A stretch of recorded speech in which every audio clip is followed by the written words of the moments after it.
ओम श्री सच्चिदानंदाय नमः।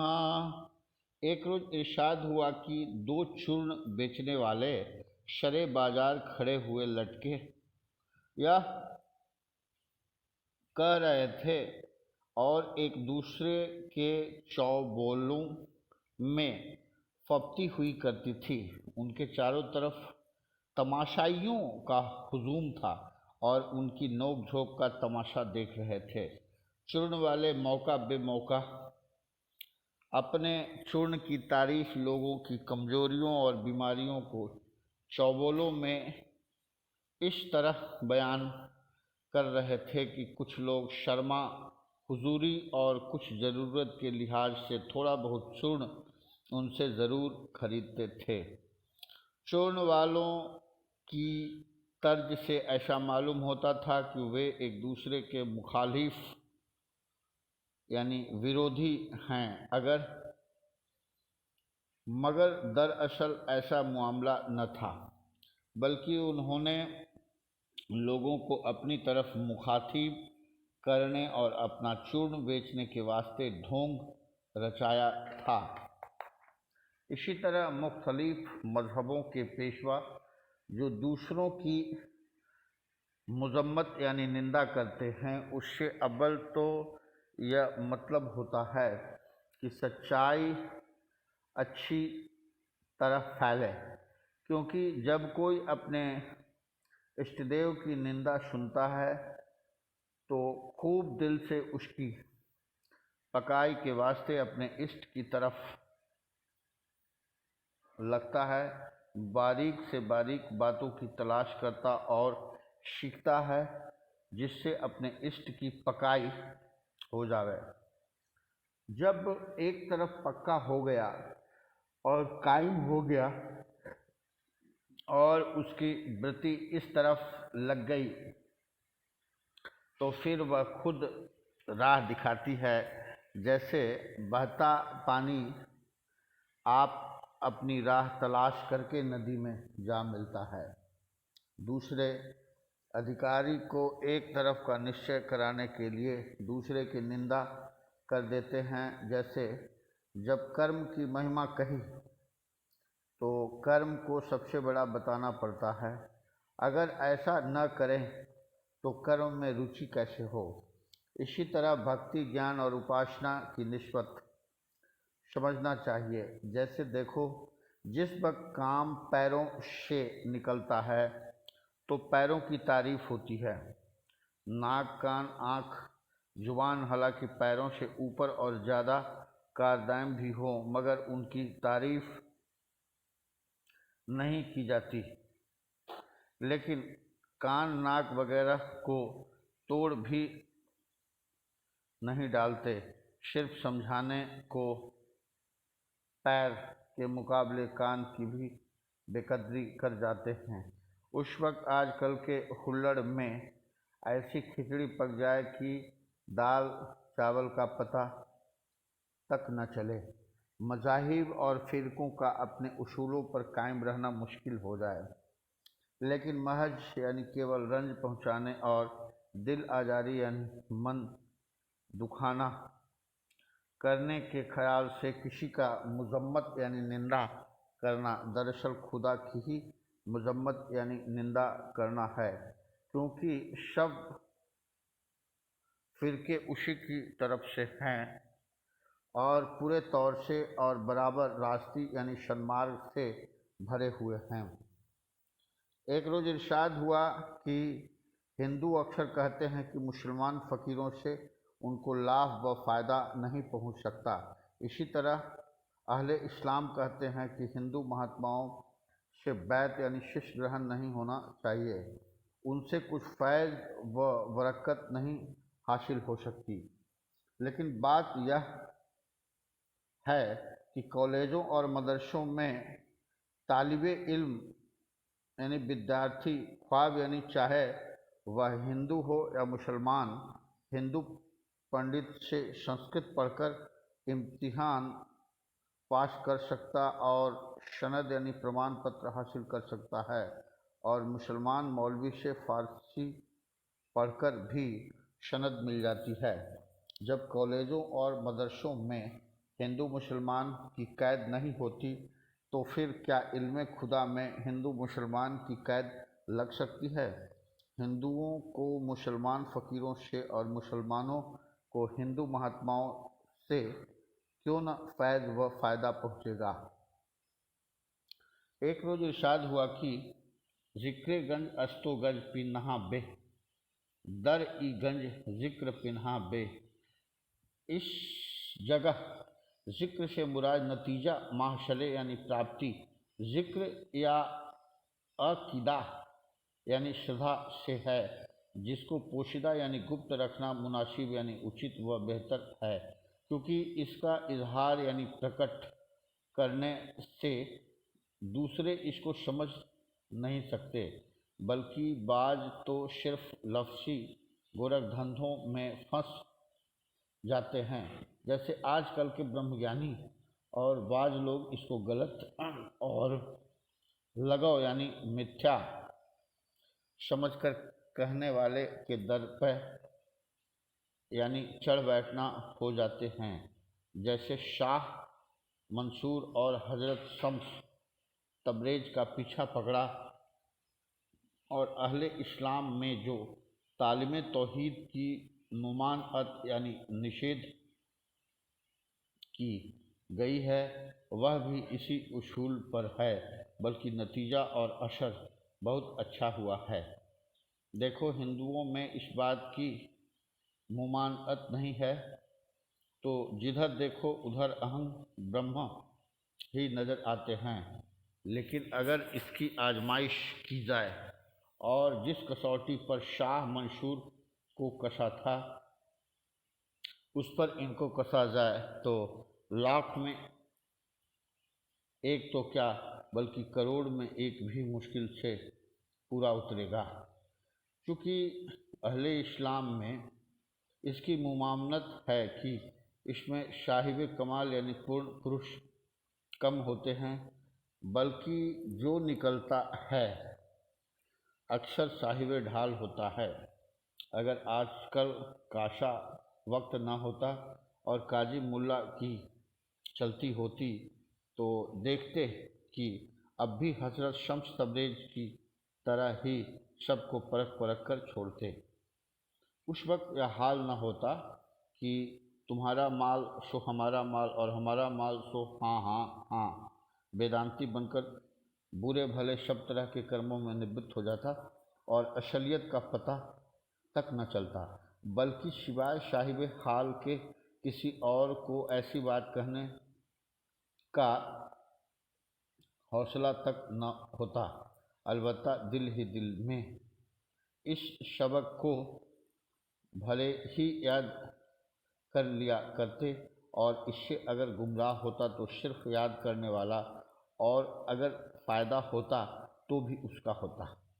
एक रोज़ इरशाद हुआ कि जब मंसूर ने अनलहक कहा और मौलवियों ने उसको शंगसार यानी पत्थर से मारना करने का फतवा यानी धार्मिक घोषणा दिया तो तमाम खलक यानी लोगों ने अजराह शरीयत यानी धर्म मार्ग पर चलकर उनके पत्थर मारने शुरू किए। शेख साहब भी उस मजमा यानी भीड़ में शामिल थे। सोचने लगे इस शख्स का भेद तो मौलवियों को मालूम नहीं है और न इसकी हालत का कुछ पता है। अपनी किताबी किलो काल यानी मीन मेख में लगे हुए हैं। जिस पर शरीयत का हुक्म हो उसको हर एक शख्स का फ़र्ज है कि पत्थर मारे। इसलिए शेख साहब ने बजाय पत्थर के एक फूल उठाकर मंसूर को फेंक कर मारा। फूल लगते ही मंसूर ने बड़े जोर और दर्द से नाला यानी पुकार किया। शेख साहब ने पास जाकर पूछा कि इस कदर पत्थर लगते हैं तो तुमको तकलीफ़ नहीं होती और मेरे फूल से ऐसी चोट लगी कि तुम चीख उठे। उसने जवाब दिया कि इन लोगों के पत्थरों का तो मेरे जिस्म पर मुतलक यानी सर्वथा असर नहीं होता, क्योंकि ये तो ना वाकिफ यानी अपरिचित हैं, मगर चूंकि आप इस राज से वाकिफ हैं इसलिए आपके फूल ने ही गजब की ज़रब यानी चोट पहुंचाई।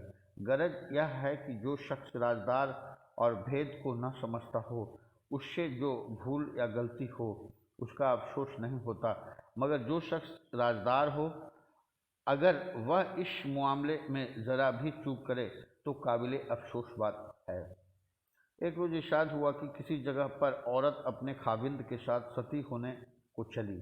जिस वक्त चिता पर जा बैठी तो ऐसे जोर शोर की आंधी और झक्कड़ आया कि गर्दो गुबार से अंधेरा छा गया, और किताब जो मुर्दे के और आदमी जो मुर्दे के साथ थे चिता छोड़कर वापस चले गए। जब आग भड़की तो औरत का दिल भी हार गया।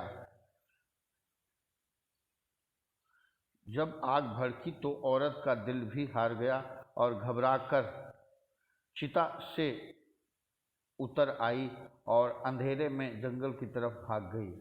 दूसरे दिन लोगों ने जाकर भस्मी इकट्ठी करके सती का स्थान बना दिया और उसकी पूजा होने लगी। लोगों की मनोकामना और वांछा भी पूर्ण होती थी। वह औरत किसी दूसरी शहर में जाकर किसी और आदमी के साथ बैठ गई। वहाँ उसके 2 लड़के भी पैदा हुए। जहाँ उसका पहला खाविंद रहता था, उस गांव का कोई आदमी इत्तेफाक से वहाँ जा निकला और उस औरत को पहचान लिया। उसका हाल पूछा तो औरत ने सच्चा माजरा सुना दिया। जब उस आदमी ने वापस आकर कुल हाल उस औरत के चिता से भाग जाने का लोगों को सुना दिया, और आदमी भी जाकर उसको देख आए, उस दिन से उस सती चौरे की पूजा बंद हो गई। अब गौर का मुकाम है कि न तो वहाँ कोई सती हुई, फिर भी लोगों की वांछा पूर्ण होती थी। गरज सबसे बड़ा देवता और सबसे बड़ा गुरु अपना एतकाद यानी श्रद्धा है। सब फलों का देने वाला और सब मुरादों का बर यानी फलदायी लाने वाला यही देवता है, जिसमें यह नहीं उसका कोई काम सिद्ध नहीं होता। एक रोज़ इरशाद हुआ कि एक सांप और एक मेढक में इस बात पर बहस हुई कि सांप कहता था कि मैं बड़ा जहरीला जानवर हूँ, जिसको काट लेता हूँ फौरन ही मर जाता है। मेढक कहता है कि बात इस तरह पर नहीं है, बल्कि अक्सर औकात अपने खौफ की वजह से उनकी मौत हो जाती है। आखिर को यह फैसला हुआ कि इसकी आजमाइश करनी चाहिए। रात के वक्त सांप ने एक शख्स को काटा और काट कर छिप गया। मेढक उस जगह पर आ पहुंचा। वह आदमी चिल्लाया कि लाना चिराग, मुझको किसी ने काट लिया है। जब चिराग लाकर देखा तो मेढक उस जगह पर बैठा था। सब ने हंसकर टाल दिया कि वाह भाई, मेढक के काटने से ऐसे गला फाड़ के चिल्ला उठे। बस बात रफा दफा हो गई और उस शख्स पर कुछ भी असर न हुआ। फिर मेढक ने एक शख्स को देखा और काट कर छिप गया। अब सांप उस जगह मौजूद हुआ। वह आदमी चिल्लाया, लाना चिराग, मुझको किसी ने काट लिया है। चिराग लाकर जब देखा तो सांप था।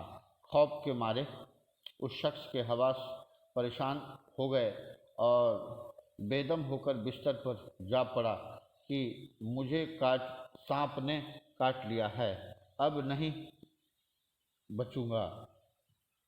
गरज थोड़े अरसे में खौफ के मारे मर गया। इस बात पर एक साहब ने दरियाफ्त किया कि सांप के जहर का असर कहाँ चला गया।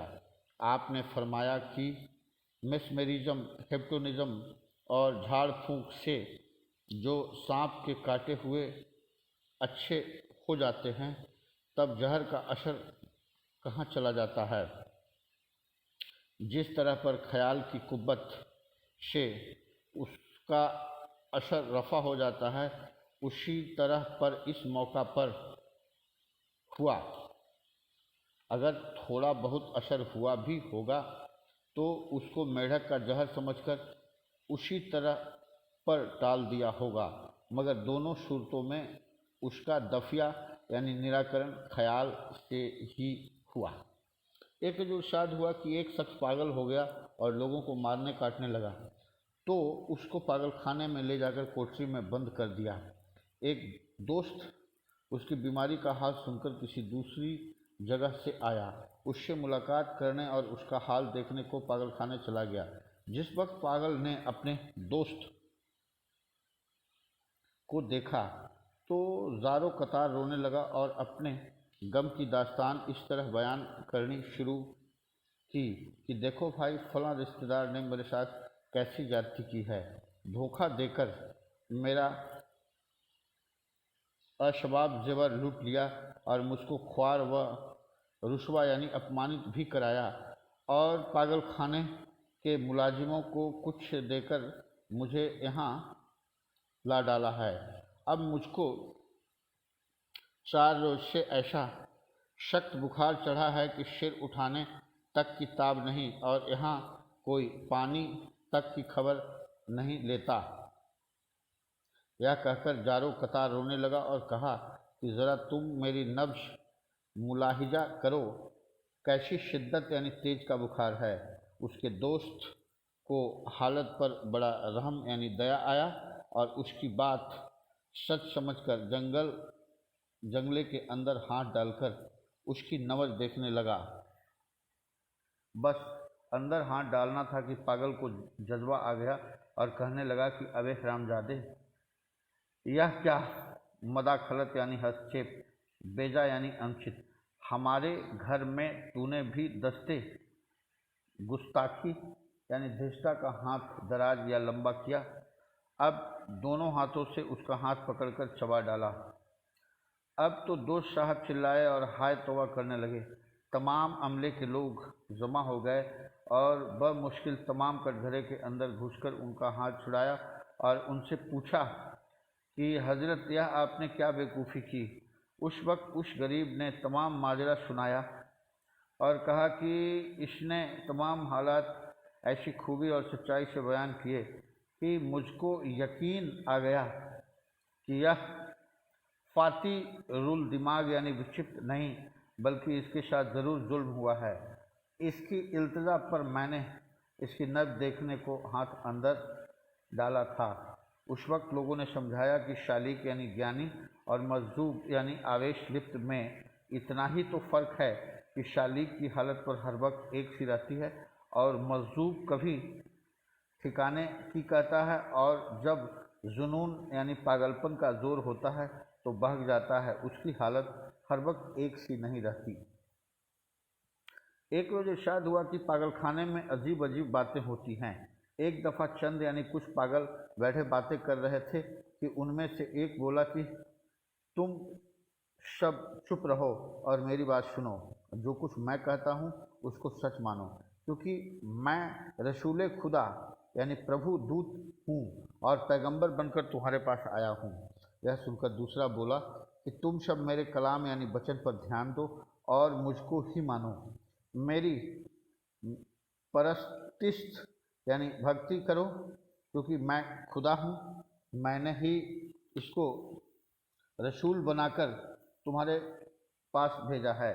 यह सिर्फ तुम्हारी रहनुमाई करेगा। बात असल में मेरी ही माननी होगी। जो कोई मुझसे मुनहरिफ यानी नास्तिक होगा उस पर दोजख की आग तेज करूँगा।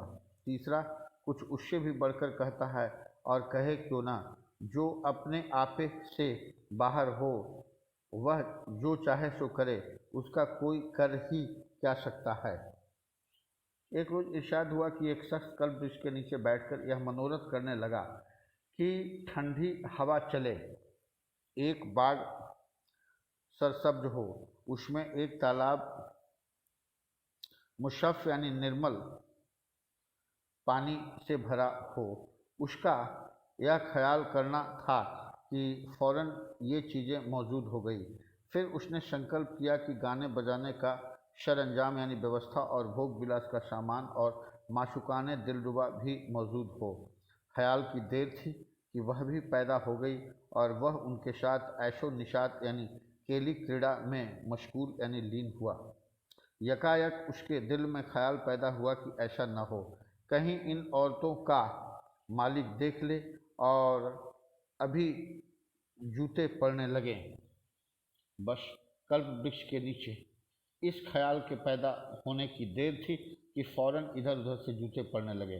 अब चिल्लाता बिलाता है कि हाय, मैंने कौन से बुरे काम किए थे जिनकी ऐसी सख्त सजा मिली।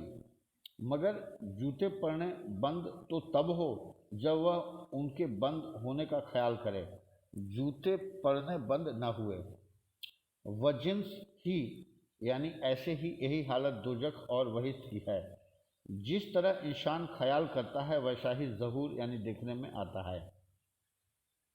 एक रोज़ इरशाद हुआ कि इंसान जब आईना यानी दर्पण में मुख देखता है तो उसका जो अक्स यानी बिंब नज़र आता है वह उससे बिल्कुल अलहदा होता है। वह ज़र्फ़ भी जिसमें अक्स नज़र आता है जुदा है। चेतनता के लिहाज से भी इसका और उसका फ़र्क साफ जाहिर है। गोया इसमें और उसमें कोई मुनासिब यानी समानता नहीं मगर ताल्लुक़ ज़रूर है। फिर अक्स को देखकर जिस वक्त इंसान अपने चेहरे मोहरे की बुराई भलाई पर गौर करता है तो हालांकि चेहरा नज़र नहीं आता मगर उसके अक्स से ही हर एक बात का अंदाज़ा कर लेता है। कभी मूछ मरोड़ता है, कभी भौं को सिकोड़ता है, कभी नाक को सिकोड़ता है, कभी दाढ़ी फटकारता है, कभी बाल संवारता है, कभी जुल्फ़ें निकालता है, कभी आँखें मिचकाता है, कभी उंगली नचाता है, गरज तरह तरह की हरकतें जैसी करता है। वह जिन्स ही यानी वैसी ही अक्स में नज़र आती है मगर अक्स का ख्याल तक दिल में नहीं आता बल्कि इन सबको अपने से मंसूब यानी संबद्ध करता है कि गोया ये सब उसकी ही अदा व अंदाज हैं। हालांकि अपने चेहरे की कोई चीज़ नज़र नहीं आती मगर अक्स यानी बिंब से ही सब बातों का ठीक अंदाज़ा लग जाता है। बिला गरज अगर कोई आईना खराब या किसी और तरह की सूरत दिखलाने वाला हो, जैसे कि बाज शीशे में हमेशा असली से बड़ी और बारोनक शक्ल नज़र आती है, किसी में चपटी सूरत दिखलाई देती है। अगर आईना बीच में से टूटा हुआ हो तो दो सूरतें अलहदा अलहदा दिखलाई पड़ती है। उस सूरत शक्ल को देखकर इंसान धोखा खा जाता है और अपनी सूरत असलियत से खिलाफ जैसी आईना में दिखलाई पड़ती है वैसे ही समझकर वह दुखी भी व सुखी भी होता है। लेकिन अगर गौर से देखें या किसी दुरुस्त आईना और ज्यों का त्यों अक्स दिखलाई देने वाले दर्पण में देखें तो वह भ्रम बिल्कुल मिट जाता है और वह परेशानी रफ़ा यानी दूर हो जाती है। ऐसे ही जब तक इस बुद्धि रूपी आईना में मुख्तलिफ और फ़र्कवी यानी भिन्न भिन्न सूरत दिखलाई देने वाले सामान मौजूद हों असली हालात का पता नहीं लग सकता। मगर जब वे सामान दूर कर दिए जावें और अनुभव रूपी जिला यानी ज्योति से बुद्धि ऐसी साफ हो जावे कि ज्यों का त्यों अक्ष दिखलाई देने लगे तो फिर धोखा मिट जाता है और बावजूद कि अक्ष मुख्तलिफ ज़र्फ़ों यानी सूरतों में नज़र आता है मगर वह सब अपना ही वास्ता है। भेदभाव ज़रा भी नज़र नहीं आता बल्कि उसकी हरकतें भी अपने से ही मंसूब यानी संबद्ध होती है।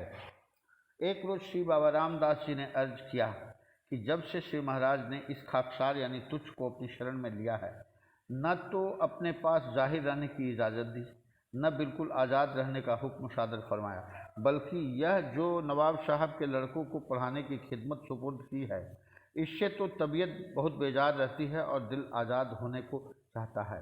यह सुनकर श्री महाराज ने फरमाया कि बाबा साहब और जो चाहो सो ले लो मगर आज़ादी न मांगना। यह मुश्किल बात है, इसको लेना हर एक का हौसला नहीं। हमको भी आज़ादी की धुन सवार हुई थी और आज़ादी के पीछे बहुत दिनों तक भागते रहे मगर आज हासिल हुई तो यह आज़ादी हासिल हुई कि जहाँ कोई बिठाता है वहीं बैठना पड़ता है। गोया हर तरह से दूसरे की पाबंदी है।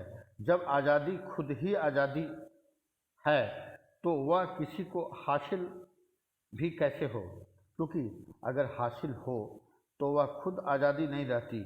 इसलिए अपने मन के मुताबिक काम करने का नाम आज़ादी नहीं है, बल्कि आज़ादी वह है जिसमें अपने ज़िम्मे किसी बात का फिक्र न रहे और सब कामों से आज़ाद मुतलक यानी पूर्णतः हो जाए।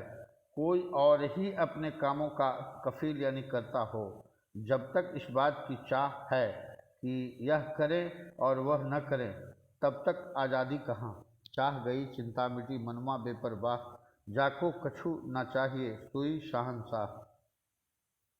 अगर इस मामले में आप हमारी राय यानी मत लेते हैं तो हम 4 बातें कहते हैं। अव्वल यह कि या तो बिल्कुल अवधूत हो जाओ, न खाने की फिक्र न पहनने का गम, जैसे श्री दत्तात्रेय जी थे। अगर किसी ने दे दिया तो खा लिया, वरना हरी इच्छा।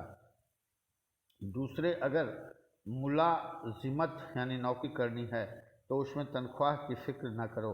ख्वाब 100 रुपये माहवार मिले, ख्वाब 1 रुपया माहवार मिले, बस काम करने को अपना फ़र्ज समझ लो।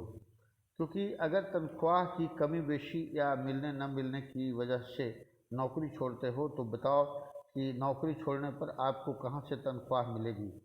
फिर जिन अखराजात यानी व्यय और ख्वाहिशात से तंग आकर नौकरी छोड़ते हो, तो फिर उनके पूरा होने का सामान कहाँ से मुहैया होगा। आखिर कहीं और मुलाजिमत करनी होगी, फिर उससे यही क्या बुरी है।